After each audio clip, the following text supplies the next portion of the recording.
Okay, class, today we're beginning the sex education portion of our unit. Gross. Why do I have to be with the girls? I thought we were supposed to be separated for this part. I don't want to hear about vaginas and stuff. Please, Billy, we do not use that word in this classroom. I prefer the term privates or precious flower, or even better, safely guarded castle gates kept under lock and key. Yes, Mary. Actually, Mrs. Jones, when it comes to stuff like this, it's really not good for us to make up random words for our genitals. It makes it way easier for kids to be abused by adults, and it makes us uncomfortable about talking about our own bodies. My mom always told me that penis and vagina aren't bad words. Well, Jasmine, in this classroom, they are bad words. And Billy, to answer your first question, sex education has historically been taught separately, but what with the changing political climate, the district has now mandated that all sex ed must be taught in co-ed classrooms. Class, pay attention, please. Okay, so the first thing we're going to talk about is preventing pregnancy.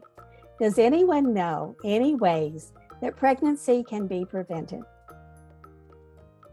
Jasmine? Condoms? But what happens if they break? Or if he just doesn't feel like wearing one. Then make him wear one. Actually, Jasmine, Billy brings up a good point. It can be very uncomfortable for some men to be forced to wear a condom. Any other ideas how we can prevent pregnancy? Mary? Birth control? What if you forget? I don't know. The best and surefire way to prevent pregnancy is to not have sex. And what's the best way to prevent sex? Girls must dress and act modestly. Wait, what? That's confusing, Sasha. That's just like kind of messed up. You're putting all the responsibility on the girls. It's not fair. I think it's pretty fair. Shut up, Billy. Look, you might not understand it now, but boys have a harder time controlling themselves. Girls mature faster. It's true. Yeah, but I dress like this every day and I still get catcalled and whistled at. Well, you should take that as a compliment. However, Cameron, the way you dress isn't quite what I mean by modest.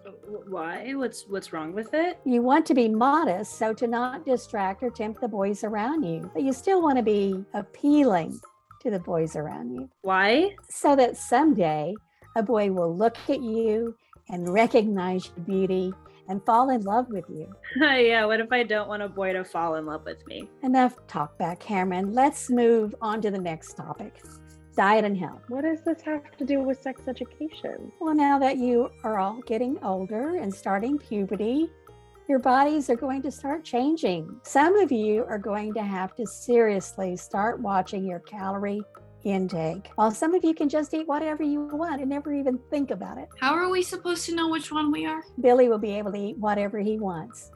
Yes. While the rest of you are going to have to be careful. Whoa, whoa, whoa. I don't understand. It's not that difficult. Just watch your carb intake. Make sure you're eating lots and lots of greens and no more dessert. Wait, no more dessert ever? After a couple of years, you won't even miss it. Trust me. Hold on. Why should we be scared to gain weight? Well, you want to be beautiful. Healthy, don't you? But you can be healthy and eat dessert. And besides, why should only the girls have to worry about this stuff? It's just how the world is. You'll understand someday. Mrs. Jones, can I ask you a question? Of course. Is this the same thing you were taught in school? About dieting and dressing modestly and everything? Yes, as was my teacher and her teacher and her teacher. So you're saying that women have been taught to hate their bodies since, what, forever? Well, it's not about hating your body per se. It's more about taking care of yourself. But yes, it's how it's always been. But why? Well, because it just makes sense, doesn't it? I think it's okay, Mary. I mean, If everyone's telling us to look and dress a certain way, don't you think it's easier if we just do it? It's not that big of a deal. Yeah, I mean, I hate the way I look, and maybe if I do the stuff Mrs. Jones taught us, then I would be beautiful or whatever. I don't know. Maybe it could be worth it to try. It totally is. Okay, everybody, I think we should really stick to the lesson plan. Mrs. Jones, be honest. Think about it. Try and remember back before you were taught all this bullshit stuff. And you ran around and you didn't even think about your body. All you thought about was how fast you could run and how high you could jump and whether or not your mom was going to let you have a sleepover that weekend. Okay. Back then, what did you think about your body? Did you hate it? No, I guess not. And how did that affect your life? Was it hard to not hate your body? Did it set you apart from the other kids?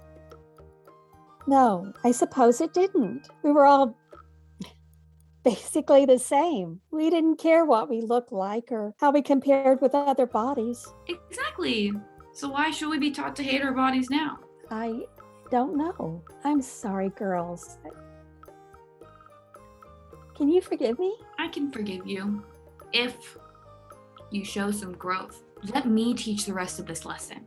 And Mrs. Jones, read up on body positivity, healthy sexuality, and gender equality tonight, and we'll see where we're at tomorrow. I already know about gender equality.